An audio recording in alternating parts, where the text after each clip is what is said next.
نحمده ونصلي على رسوله الكريم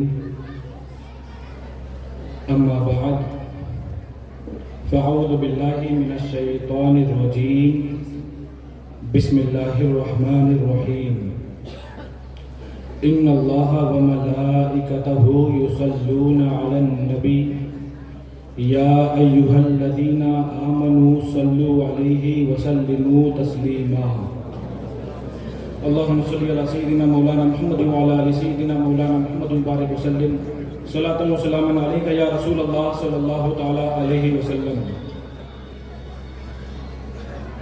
اللہ پاک کا لاکھ لاکھ شکر و احسان ہے کہ اولاً اس نے ہمیں مسلمان بنایا اور ثانیاً اپنے محبوب کا امتی بنا کر بھیجا اور ثالثاً اس بدعت زدہ ماحول میں نقشبندی نسبت عطا فرمائی۔ حضرات گرامی وقار،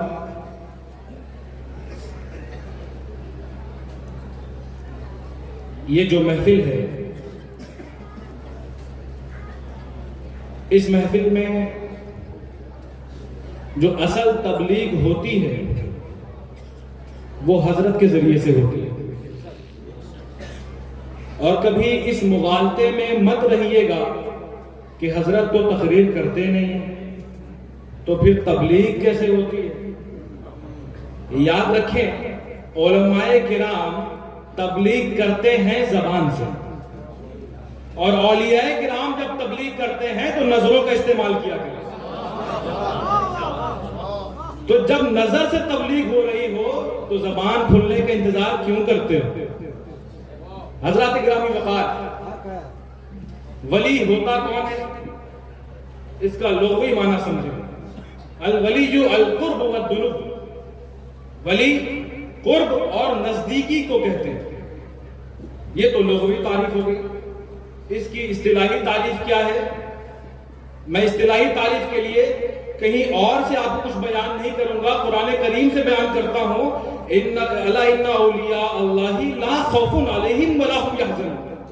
اللہ کے ولیوں کو دیکھنا ہے تو کہیں ادھر ادھر کتابوں میں مت کھنڈالو، دیکھنا ہے تو بس یہ دیکھ لو کہ اولیاء اللہ وہ ہیں جن پر نہ کوئی خوف ہے اور نہ ہی وہ رنجیدہ خاطر ہوں گے، چاہے جیسی کنڈیشن ہو، جیسے حالات ہو، جیسا ماحول ہو، کچھ بھی آ پڑی ہو، کچھ بھی گزر رہی ہو، اگر کوئی شخصیت بے خوف نظر آئے سمجھ لینا کہ اس کے اندر اللہ نے ایسا وقت پیدا کر دیا جو اس کی ولایت کے قریب کرنے کے لیے کافی ہے۔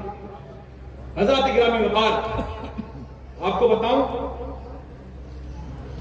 صحبت ہوتی کیا ہے اور صحبت کا فائدہ کیا ہوتا ہے۔ کوئی مردار ہو، اگر اس کو آپ نمک کے ڈھیر میں جا کر ڈال دیں، کچھ دن بعد آپ اس مردار کو مردار نہیں کہیں گے، نمک کہیں گے۔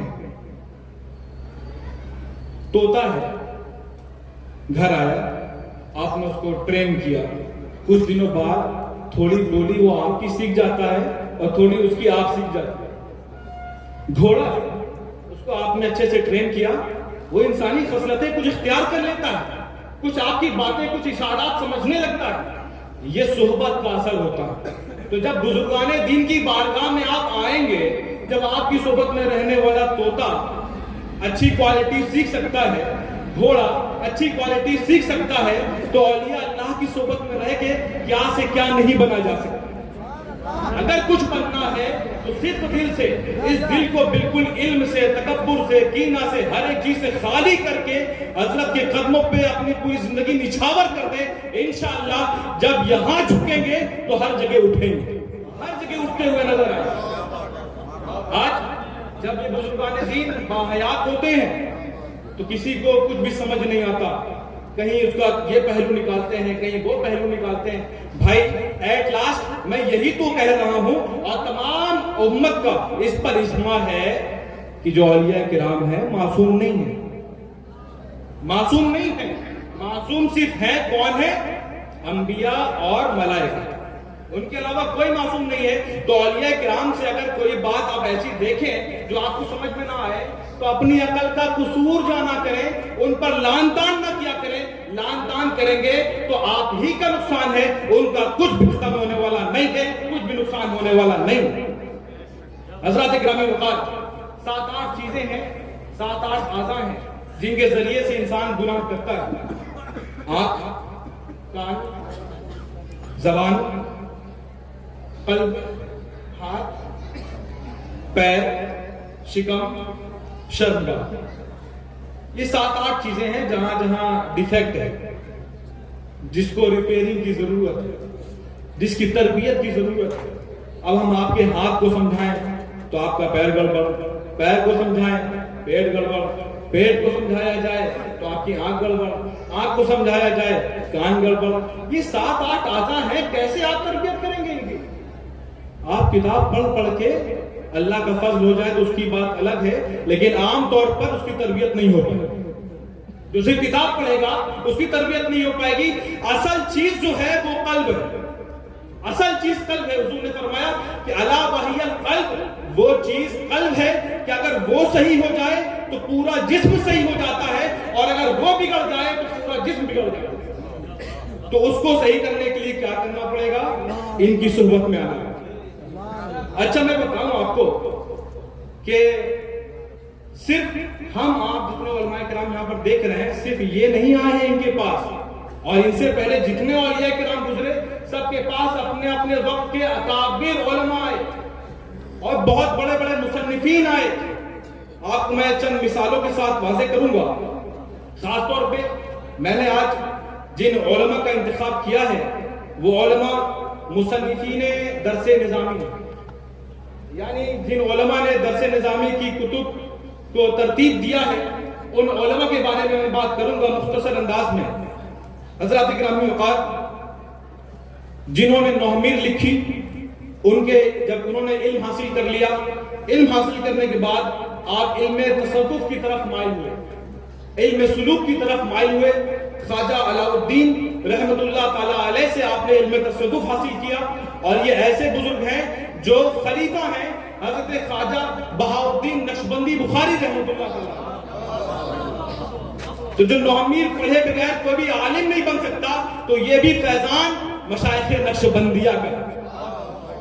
حضرت گرامی وقار, اور آپ نے جب اس مقام پر پہنچے, حضرت کے بارگاہ میں پہنچے, تو آپ نے فرمایا کہ خدا کو کما ینبغی میں نے اس وقت پہچانا جب میں اپنے شیخ کی بارگاہ میں. نعرہ تکبیر, نعرہ رسالت حضرت علامہ عبد اللہ خان اعظمی صاحب قبلہ, نعرہ تکبیر. سبحان اللہ سبحان اللہ.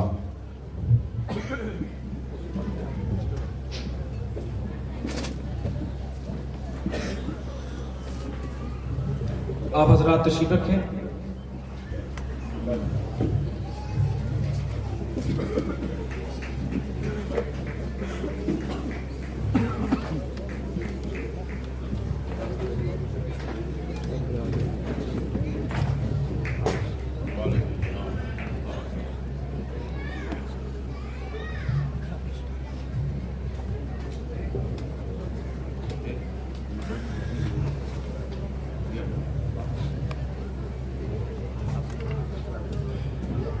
درود پاک پڑھیں. اللہم صلی علی سیدنا مولانا محمد وعلی سیدنا مولانا محمد وبارک وسلم. صلاۃ و سلام علیک یا رسول اللہ صلی اللہ تعالی علیہ وسلم. حضرات گرامی وقار, میں عرض کر رہا تھا کہ صاحب نومیر جب اپنے مرشد کی بارگاہ گئے اور سلوک سے جب ان کو فراغت حاصل ہوئی, تو آپ نے فرمایا کہ میں نے خدا کو کما ینبغی, یعنی جیسا خدا کو جاننا چاہیے, میں نے اس وقت تک نہیں پہچانا تھا جب تک مرشد کے در کی گدائی نہیں کی. اور صاحب شرح جامی, آپ نے جب علم حاصل کر لیا تو ایک دن رات میں سوئے, خواب آیا, ایک بزرگ آئے, فرمایا اتخذ حبیباً یہدیک, ایک پیارے کو تلاش کرو جو تمہیں صراط مستقیم پہ ہدایت دے, تمہیں آگے بڑھا دے. آپ بے قرار ہو گئے, خواب سے بہت زیادہ متاثر ہوئے, آپ نے سمرقند چھوڑا، بخارا آ گئے، بخارا آئے تو خواجہ عبید اللہ احرار کی مجلس مل گئی، آپ انہی کی حلقہ ارادت میں شامل ہوئے اور نقشبندی نسبت سے یہ فیضان حاصل ہوا کہ پوری دنیا میں آج ان کی کتاب پڑھی جا رہی ہے، پورے کمال کو پہنچ گئے۔ آپ کو بتائیں ایک کتاب ہے جلالین تفسیر میں، بہت مشہور کتاب ہے، اس کو دو لوگوں نے لکھا ہے، دو علماء نے لکھا ہے جنہوں نے سورہ کہف سے لے کے آخر تک اس کو لکھا۔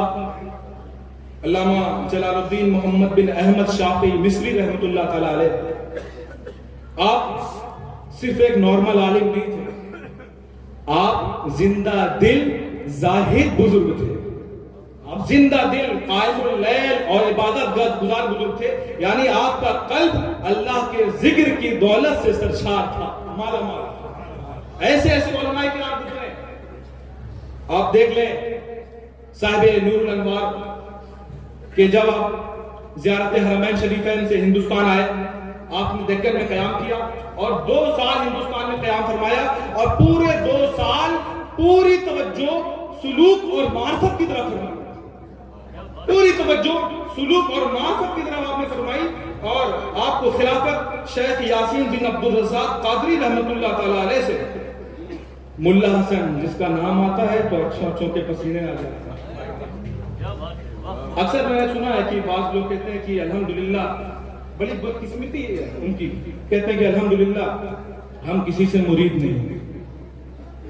میں نے سنا انسانوں سے سنا، میں بتاؤں اگر ملا حسن سے بڑے آپ عالم ہیں تو پھر کوئی بات نہیں، تو ملا حسن رحمۃ اللہ تعالی علیہ مرید ہیں شاہ اسحاق خان شاہجہاں پوری رحمۃ اللہ علیہ، اور آپ خلیفہ ہیں شاہ عبد الرزاق باسفی رحمۃ اللہ علیہ۔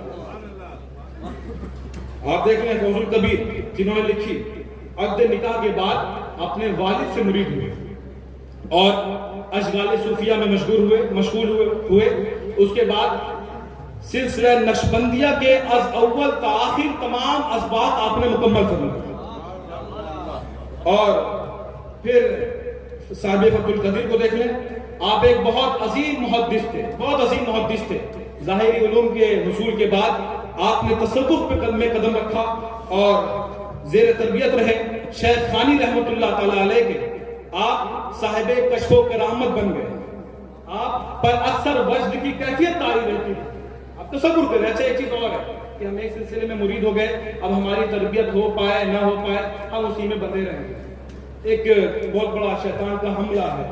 یاد رکھیں اصل چیز ہے مرید ہونے کا جو اصل مقصد ہے وہ تربیت ہے، کہ آپ کی روحانی تربیت ہو جائے، آپ کے اندر جتنے بھی گڑبڑیاں ہیں، جو اخلاق میں خرابیاں ہیں، وہ سب درست ہو جائیں، یہی مقصد ہے اور یہی مقصد ہونا چاہیے۔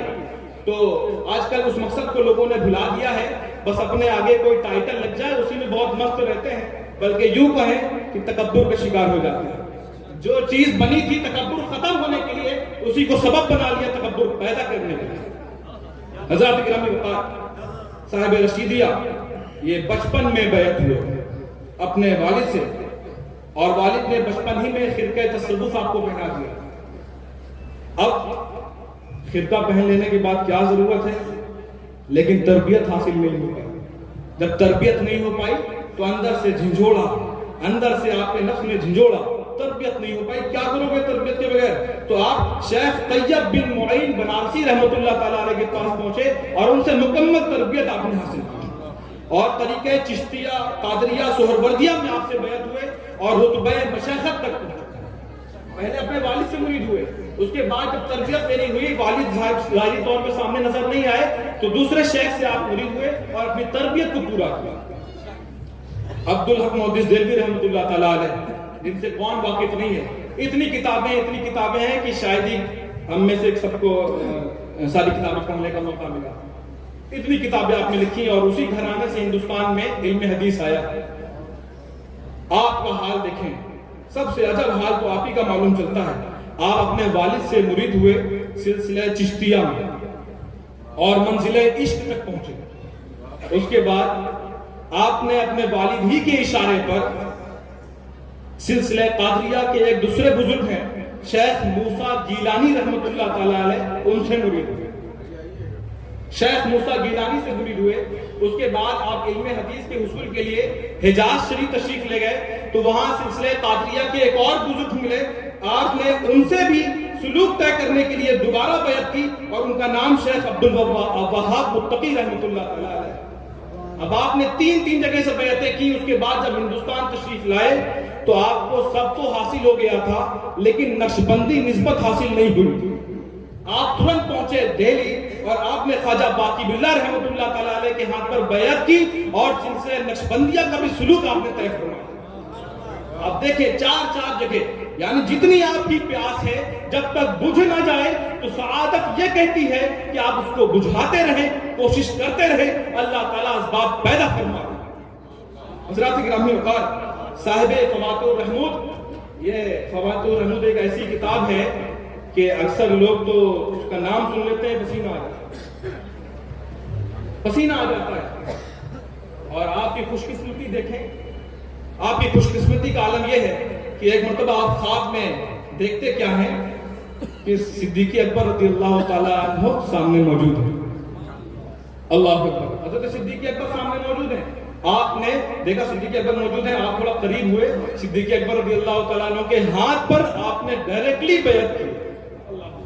ڈائریکٹلی آپ نے صدیق اکبر رضی اللہ تعالیٰ عنہ کے ہاتھ پر بیعت کی، اور پھر آپ برملا کہتے تھے کہ میں ایک واسطے سے حضور صلی اللہ تعالیٰ علیہ وسلم سے مرید ہوں، اور جب شجرہ دیا کرتے تھے تو ایک ہی واسطے سے شجرہ دیا کرتے تھے۔ آپ تصور کریں، یہ بڑے بڑے علماء جنہوں نے پوری درس نظامی کی کتب کو تدوین دیا، ان کو ترتیب دیا، ان کا حال یہ ہے کہ علم کے حصول کے بعد وہ تمام کے تمام مشائخ کی بارگاہوں میں رہ کر ان کی جوتیاں سیدھی کرتے رہے اور ان کے در کی گدائی کرتے رہے۔ تو وہ تو کب کے گزر گئے، لیکن زمانہ آج بھی ان کو یاد رکھے ہے۔ اگر آپ بھی چاہتے ہیں کہ حیات جاویدانی ملے تو آپ کو بھی حضور شیخ المشائخ رحمۃ اللہ تعالیٰ علیہ کے سچے جانشین حضور شیخ العالم کے فیضان کو حاصل کرنے کی کوشش کرنی چاہیے۔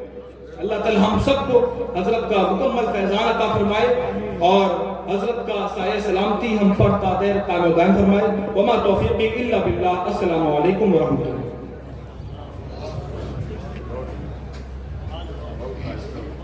سبحان اللہ سبحان اللہ۔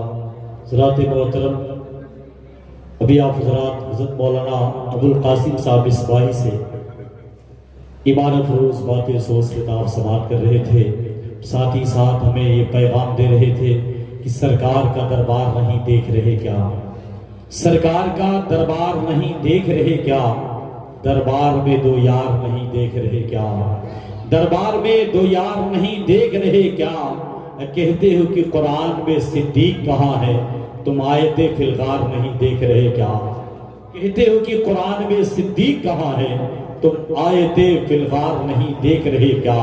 اور دولہا بن کے آئے ہیں ابو بکر کے گھر میں، دولہا بن کے آئے ہیں وہ ابو بکر کے گھر میں، کونین کے سردار نہیں دیکھ رہے کیا، کونین کے سردار نہیں دیکھ رہے کیا۔ حضرات محترم، بڑی تیزی کے ساتھ آئیے